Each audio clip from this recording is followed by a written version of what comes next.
j'enseigne pour que le pauvre qui s'est associé à ta vie meure.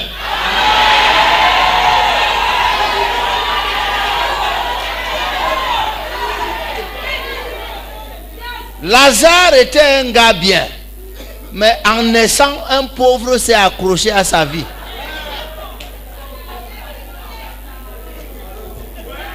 Et la Bible dit, et le pauvre mourut.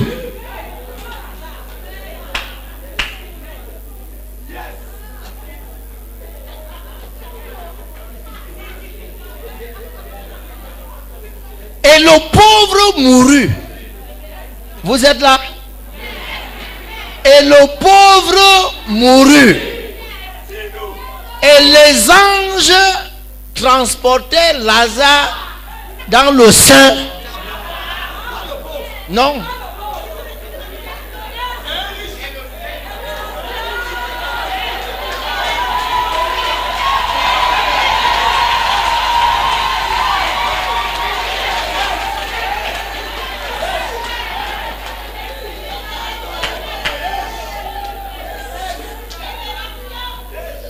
Vous êtes là?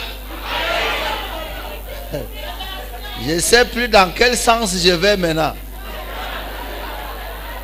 Vous savez, c'est en une fraction de seconde. Jésus a été crucifié avec 2 brigands.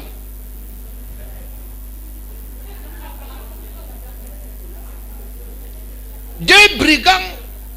Alors, une petite parenthèse. Moi, je porte une croix. Il n'y a personne qui est crucifié dessus. Je porte la croix parce que on m'a dit que les évêques doivent porter une croix, donc je m'exerce.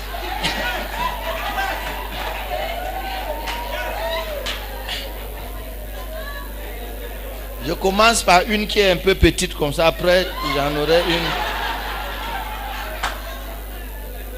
Attends, mais ils étaient 3 sur la croix. Parce que les gens qui portent quelqu'un sur la croix, là, je vais d'abord régler ça. Ils étaient 3 sur la croix.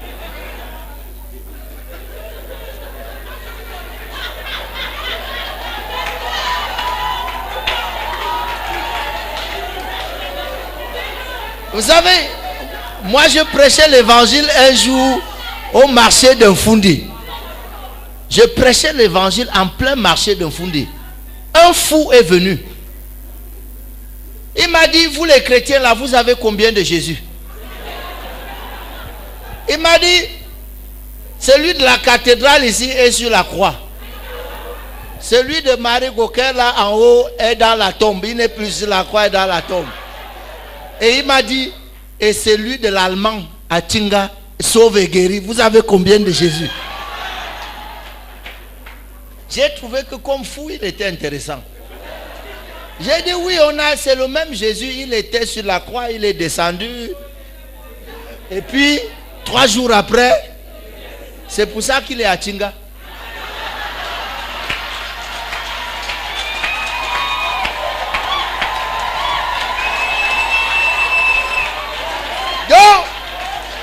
Donc même le fou, c'est là où Jésus se trouve.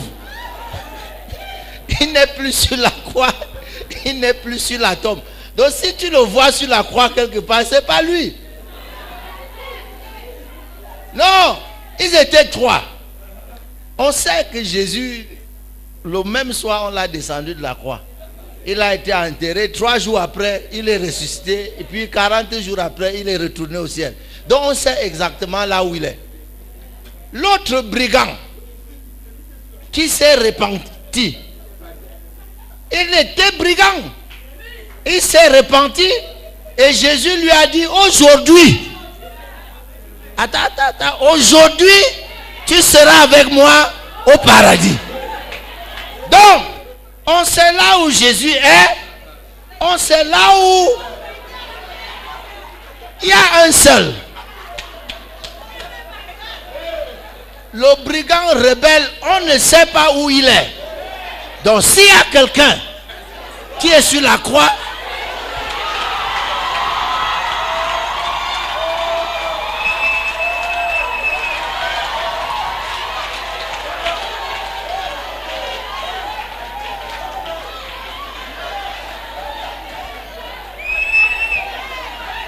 C'est le bandit qui est sur la croix.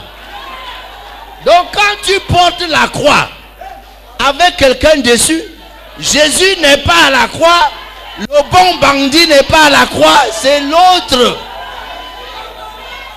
Voilà pourquoi les gens portent ça et les démons les poursuivent toujours.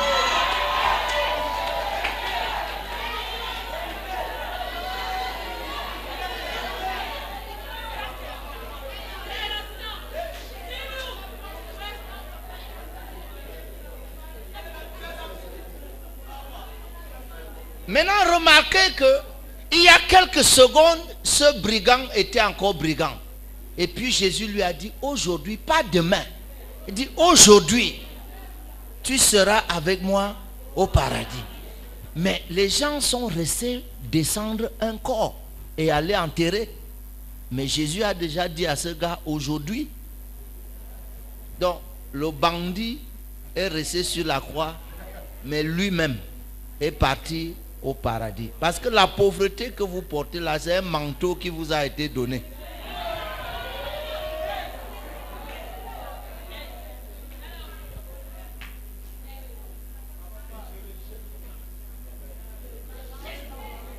Non, vous ne m'avez pas compris. Faut que je vous parle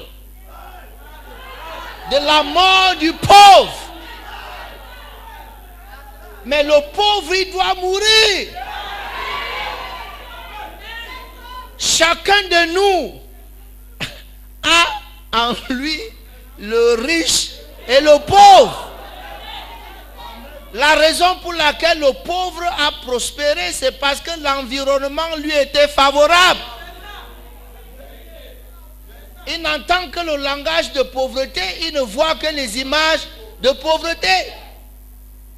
Et la Bible dit, vous connaissez la grâce de notre Seigneur Jésus-Christ, qui de riche qu'il était, s'est fait pauvre, afin que par sa pauvreté, vous soyez enrichis. Mesdames et messieurs, lorsque Jésus était sur la croix, ce n'était pas le Fils de Dieu qui était là sur la croix. C'est le pauvre. Il s'est fait pauvre pour aller à la croix. Et lorsqu'il était cloué et crucifié là, c'est le pauvre qui était crucifié. À Golgotha, le pauvre est mort.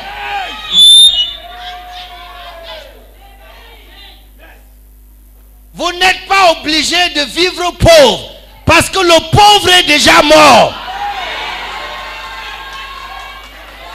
Et la Bible dit, l'Esprit du Seigneur est sur moi. Il m'a oint pour annoncer une bonne nouvelle aux pauvres. Quelle bonne nouvelle! Jésus est en train de dire à tous les pauvres, je suis venu pour amener le pauvre à la croix.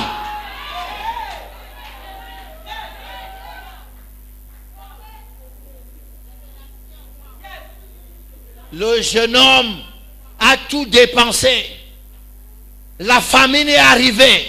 Il a commencé à être dans le besoin. Il est allé s'associer aux gens de ce pays-là.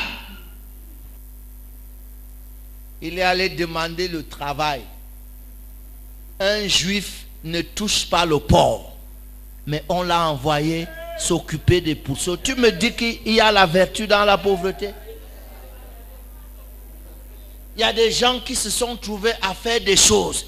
Ils n'avaient pas le choix. Arrêtez de condamner les gens seulement. Vous ne savez pas ce qu'ils vivent.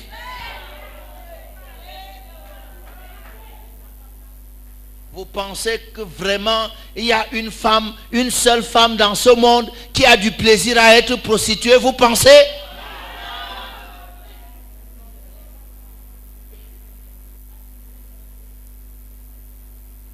Il n'y a pas de dignité dans la pauvreté.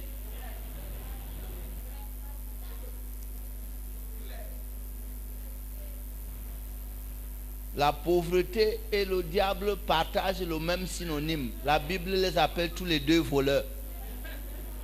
La pauvreté te surprendra comme un voleur.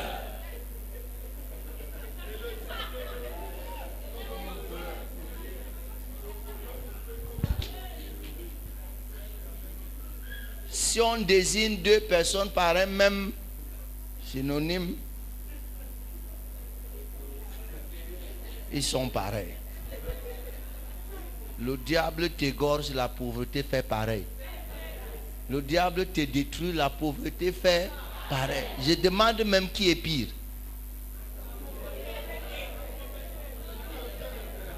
Parce que le diable n'est pas omniprésent, mais la pauvreté